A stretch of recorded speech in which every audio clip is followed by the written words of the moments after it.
story.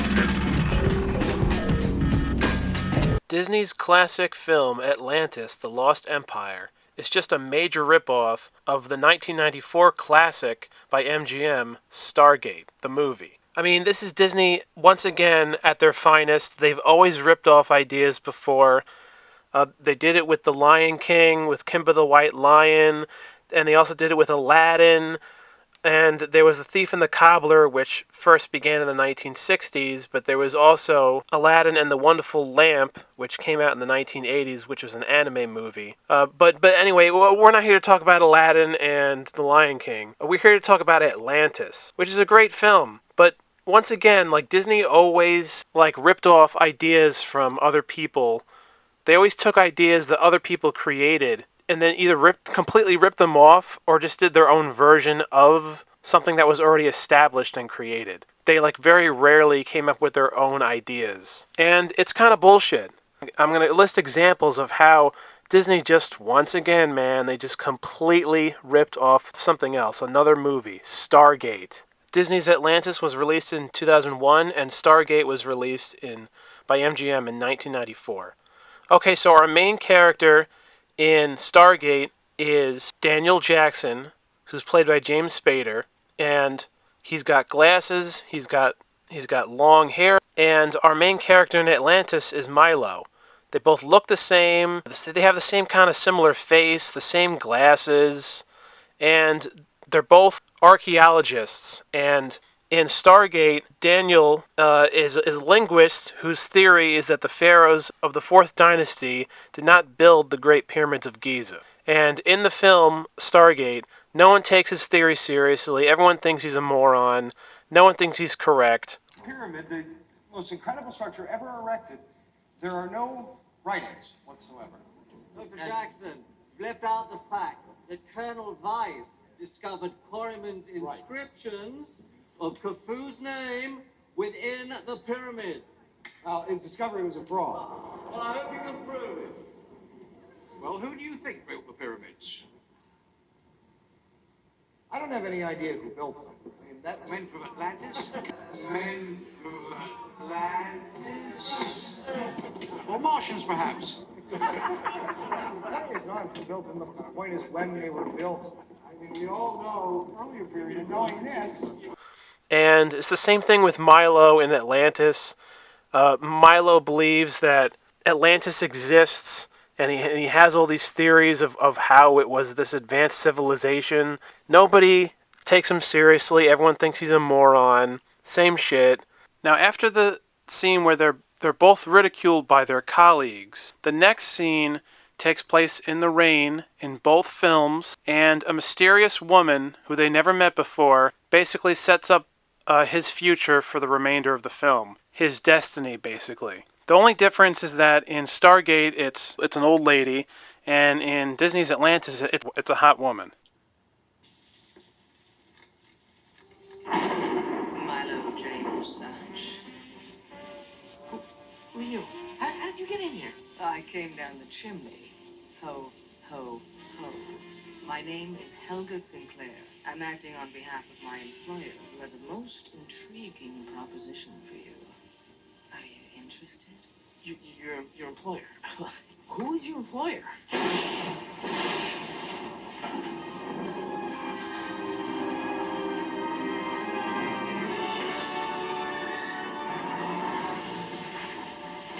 Jackson!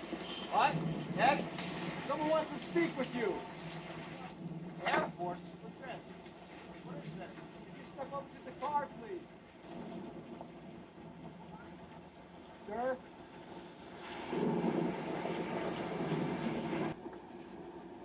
What is this all about? Job. What kind of a job? Translation. Ancient Egyptian hieroglyphs. Interesting. I'm gonna go now. Go where? I mean, you've just been evicted from your apartment. Your grants have run out. Everything you own are in those 2 bags. Want to prove that your theories are right? This is your chance. There's also a scene in both films where they both make a correction on a chalkboard, adding to their theories and their knowledge of what they've learned. Well, the translation of the inner track is wrong. Must have used Budge. I don't know why they keep reprinting his books. Excuse me. What are you doing? We've used every known technique. It's a curious word to use, eh? Keve? Yeah. Then adverbial, Sigimenev, sealed,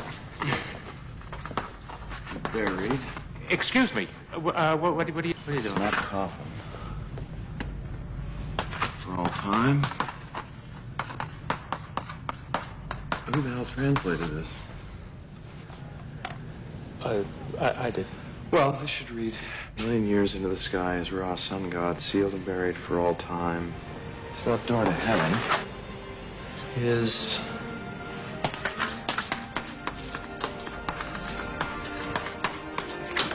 Stargate.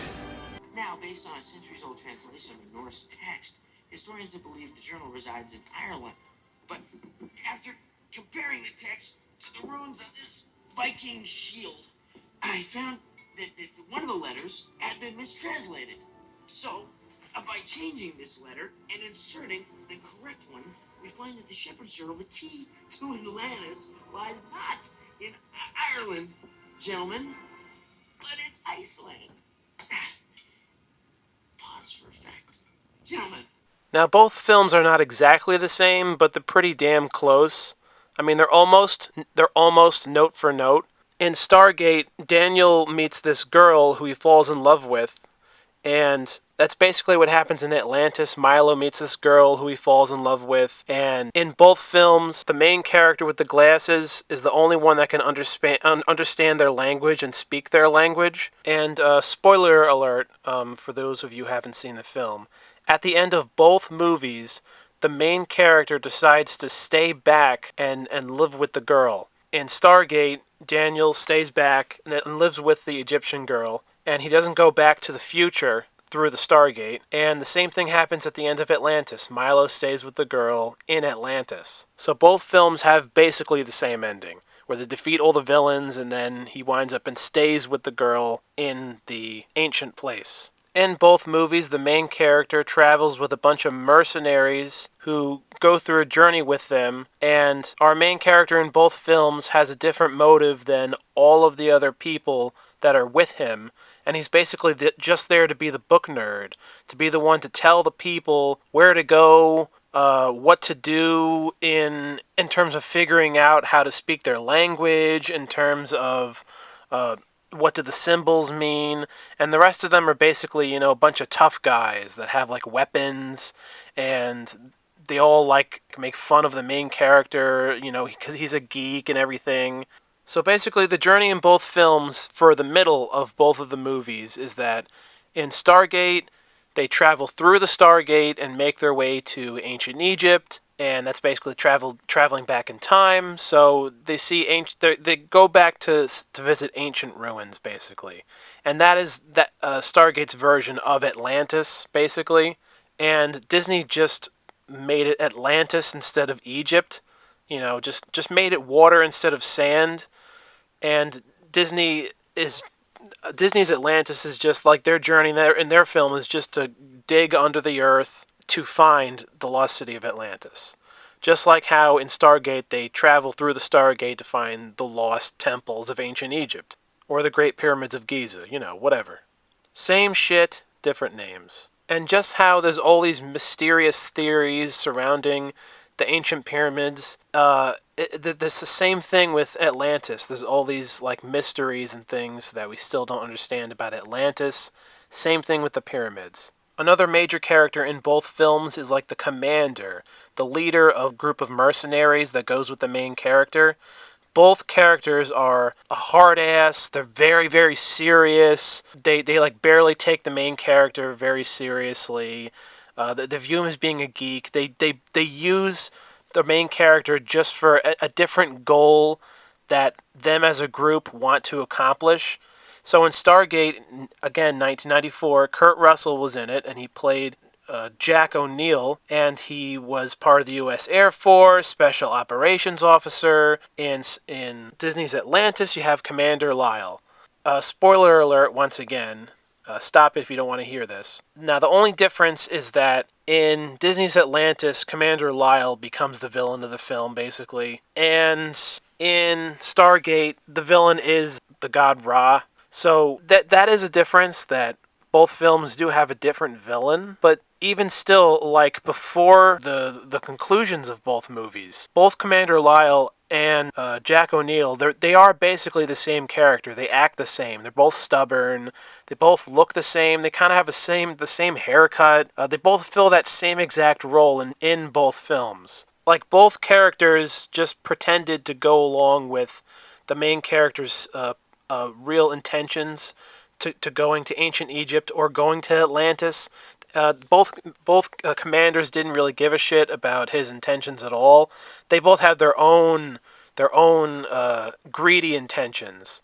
And in Stargate, it's the greedy intentions of the Air Force, and in Disney's Atlantis, it's the greedy intentions of Commander Lyle just wanting to make money. But once again, that is not different than the U.S. Air Force or the U.S. Army. It's all about money. Of course, depending on your point of view. But in both films, that's what both of these main characters are trying to do anyway. The posters! I mean, look at this shit. On the side, we have the Atlantis, The Lost Empire poster, 2001. And over on the next side, you got the 1994 Stargate poster. Both have an arching pyramid right in smack in the middle of the poster.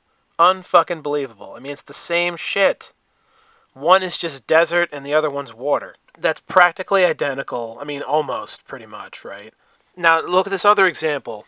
Both have a pyramid shape on both posters, and both are glowing.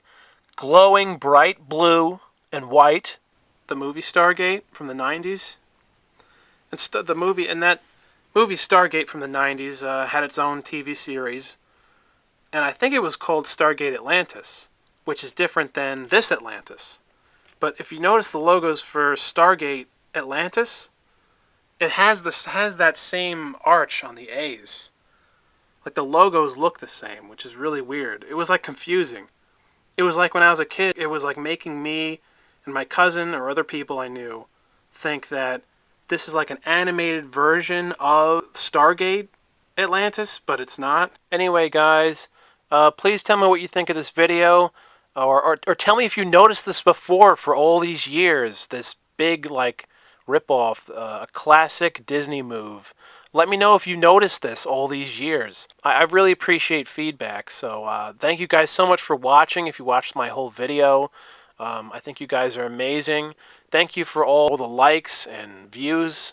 I always try to respond to every comment I get, so please leave me some feedback. I love you guys. Please like and subscribe, and take care. Super.